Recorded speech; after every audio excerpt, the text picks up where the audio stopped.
Hey കണക്ക് പിള്ളേ, എന്തോ business ഒക്കെയാ 6 കോടി ടേൺ ഓവറും ഉണ്ട്. ഓഹോ, കയ്യിൽ ക്യാഷ് ഉണ്ടോ എന്ന് ചോദിച്ചാ ഒരു ഉത്തരവില്ല.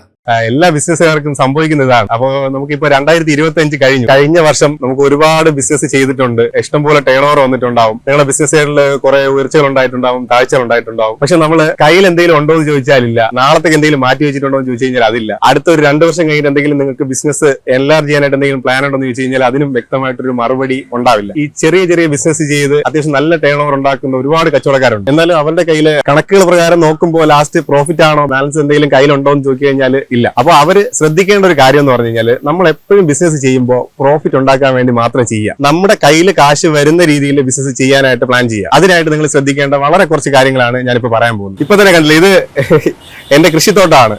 അപ്പൊ ഞാൻ നന്നായിട്ട് നോക്കിക്കൊണ്ടിരുന്ന സമയത്ത് കുറച്ചധികം എനിക്ക് വിളവ് കാര്യങ്ങൾ എടുക്കാൻ പറ്റുന്നുണ്ടായിരുന്നു. 2 മാസം നോക്കിയില്ല, മൊത്തം നശിച്ചിരിക്കുകയാണ്. അപ്പൊ ഇത് കണക്ക് തന്നെയാണ് നിങ്ങളുടെ ബിസിനസ്. അപ്പൊ ഞാൻ പറഞ്ഞു വന്നതെന്ന് വെച്ചാൽ നിങ്ങളുടെ ബിസിനസിന്റെ ഓഡിറ്റ് നിങ്ങൾ തന്നെ ചെയ്യുക. നമ്മുടെ ഓഡിറ്റ് നമുക്ക് തന്നെ ചെയ്യാൻ പറ്റും. നമ്മുടെ വീക്കെൻഡ് ആയിട്ടുള്ള ശനിയാഴ്ചകള് പറ്റിയില്ല എന്നുണ്ടെങ്കിൽ ഞായറാഴ്ച ദിവസം ഒരു 4 മണിക്കൂർ അല്ലെങ്കിൽ 5 മണിക്കൂർ നിങ്ങളുടെ ബിസിനസിന്റെ അല്ലെങ്കിൽ നിങ്ങളുടെ കണക്കുകൾ നോക്കാൻ വേണ്ടി നിങ്ങൾ ഇരിക്കുക. അവിടെ നിങ്ങൾക്ക് മനസ്സിലാവും എന്തൊക്കെ ചെലവുകളാണ് നിങ്ങൾക്ക് ആവശ്യമില്ലാതെ ചെലവായിട്ടുള്ളത്, എവിടെയൊക്കെയാണ് നിങ്ങൾ ആവശ്യമില്ലാതെ കാശുകൾ പോയിട്ടുള്ളത്, അല്ലെങ്കിൽ കാശുകൾ പോയിട്ടുള്ളത് പ്രോപ്പർ ആണോ, അല്ലെങ്കിൽ നിങ്ങളുടെ സ്റ്റോക്ക് ഔട്ട്സ്റ്റാൻഡിങ് എത്രയുണ്ട്, നിങ്ങൾ അടുത്ത് നിങ്ങൾക്ക് ഒരാഴ്ചത്തേക്ക് അല്ലെങ്കിൽ ഇപ്പോൾ അടുത്തൊരു 2-3 മാസത്തേക്ക് എങ്ങനെ നിങ്ങൾക്ക് പ്ലാൻ ചെയ്യാൻ പറ്റും. ഇത്തരം കാര്യങ്ങൾ നിങ്ങൾ വ്യക്തമായിട്ട് മനസ്സിലാക്കുക. പിന്നെ നിങ്ങൾ പ്രധാനമായിട്ട് ശ്രദ്ധിക്കേണ്ട 2 കാര്യങ്ങളുണ്ട്. ഒന്ന് ടാക്സിന്റെ കാര്യം. ടാക്സ് നിങ്ങളുടെ ബിസിനസ്സിൽ എത്രത്തോളം നിങ്ങൾ ടാക്സ് കൊടുക്കേണ്ടി വരുന്നുള്ളത് നിങ്ങൾ അറിയുക. എത്ര ശതമാനം ടാക്സ് പോകുന്നുണ്ട്, എന്തിനൊക്കെയാണ് നിങ്ങൾ ടാക്സ് ലൈബിൾ ആവുന്നത്, ഇങ്ങനെയുള്ള കാര്യങ്ങൾ വ്യക്തമായിട്ട് മനസ്സിലാക്കുക. രണ്ടാമത്തെ കാര്യം, മെയിൻ ഇമ്പോർട്ടന്റ് ആയിട്ടുള്ള കാര്യമാണ് പറയാൻ പോകുന്നത്. നിങ്ങളുടെ ബിസിനസ്സിൽ എൻലാർജ് ചെയ്യാനായിട്ട് ഉദ്ദേശിക്കുന്നുണ്ടോ, അല്ലെങ്കിൽ ഇപ്പൊ നിങ്ങൾക്ക് അടുത്തൊരു ബ്രാഞ്ച് തുടങ്ങാനായിട്ട് ഉദ്ദേശിക്കുന്നുണ്ടോ, അല്ലെങ്കിൽ നിങ്ങളുടെ വരുമാനം നിങ്ങൾ കൂട്ടാനായിട്ട് പ്ലാൻ ചെയ്യുന്നുണ്ടെങ്കിൽ നിങ്ങൾക്ക് ഇപ്പോഴേ ഒരു ഇൻവെസ്റ്റ്മെന്റ് പ്ലാൻ വ്യക്തമായിട്ട് വേണം. അപ്പൊ അതുകൊണ്ട്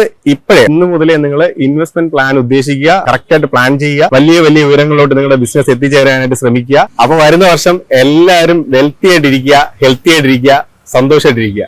എല്ലാവർക്കും പുതുവത്സരാശംസകൾ.